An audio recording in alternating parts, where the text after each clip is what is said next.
विश्व संत संत हृदय सम्राट सकळ संत कंठभूषण वैराग्य महामेरू कर्तुम अकर्तुम अन्यथा कर्तुम ज्यांची शक्ती आहे.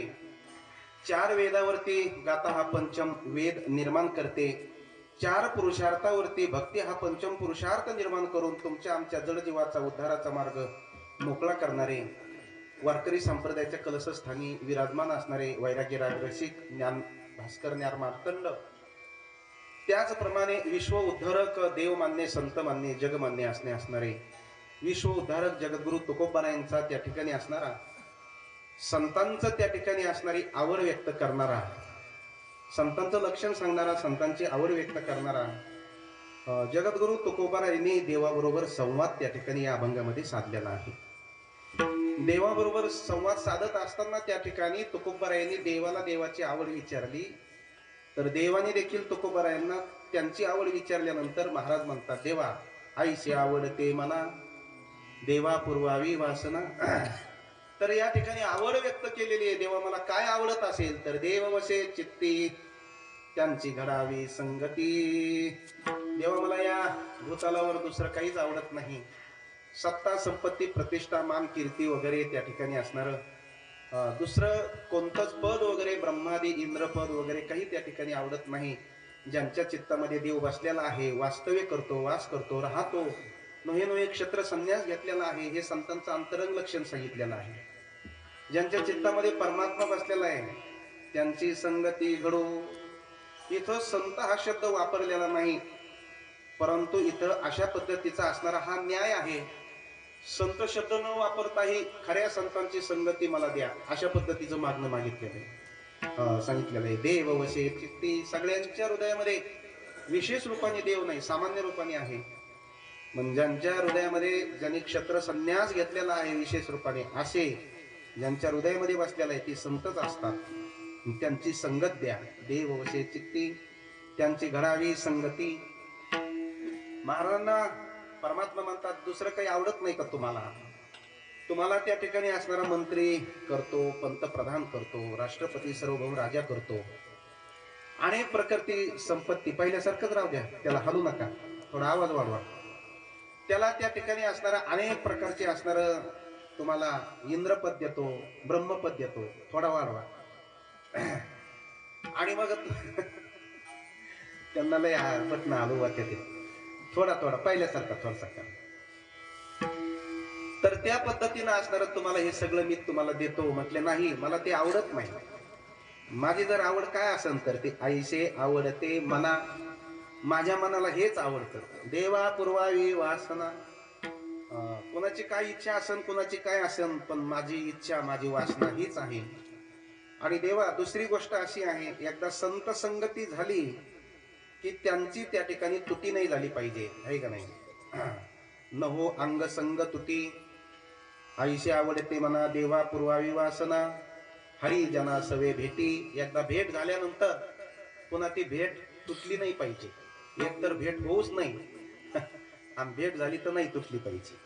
आणि जर तुटली तर ते समजून घ्यायचं खऱ्या संतांची संगत नव्हती. हरी जना सवे भेटी, नहो अंग संग तुटी. तो को बरा संत संगती म्हणजेच थोडं जीवन आहे, त्याच्यापेक्षा काही जीवन आहे ना. पंचविषय आहेत, माळ्या घोड्या गाड्या, त्या ठिकाणी असणारे कनक कांता कीर्ती, हे सगळं मागून घ्या ना. लोक याच्यासाठी त्या ठिकाणी असणारी किती मरमर चाललेली लोकांची, कशा करता चाललेली, तीन गोष्टी करता चाललेली, कनक कांता आणि कीर्ती.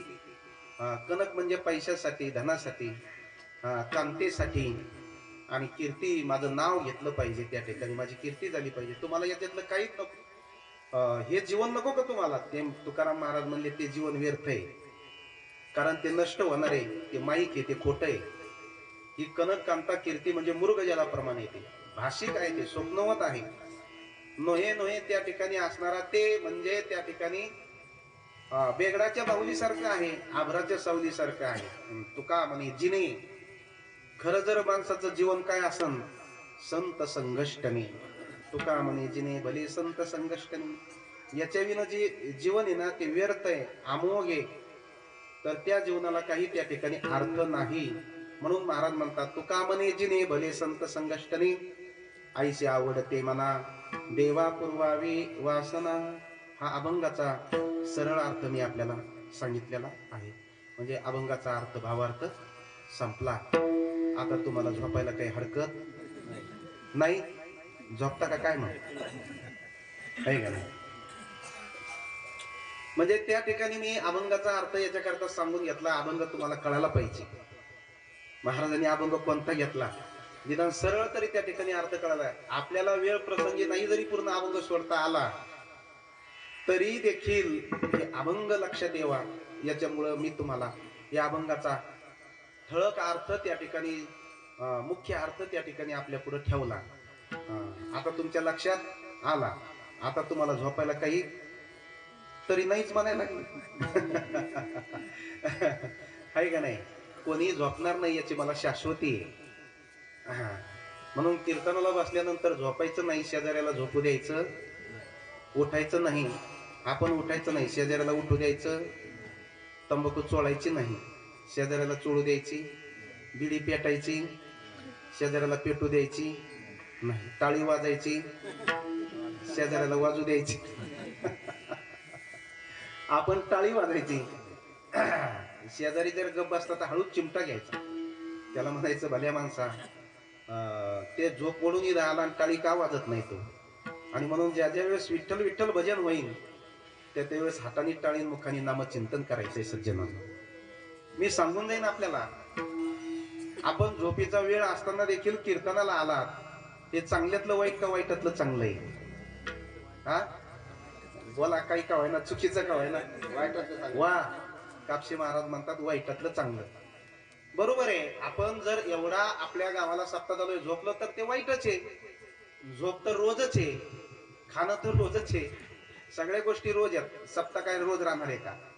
काला झाला की हाला आणि पुन्हा आला तर पुन्हा का आला, बुवा का आला, काला तर कालच झाला, आज कशाला आला, अशी गत होत असते. काला झाल्यावर बुवाला गावात प्रवेश नसतो, पुन्हा मंडप नाही, पुन्हा हे कीर्तन नाही.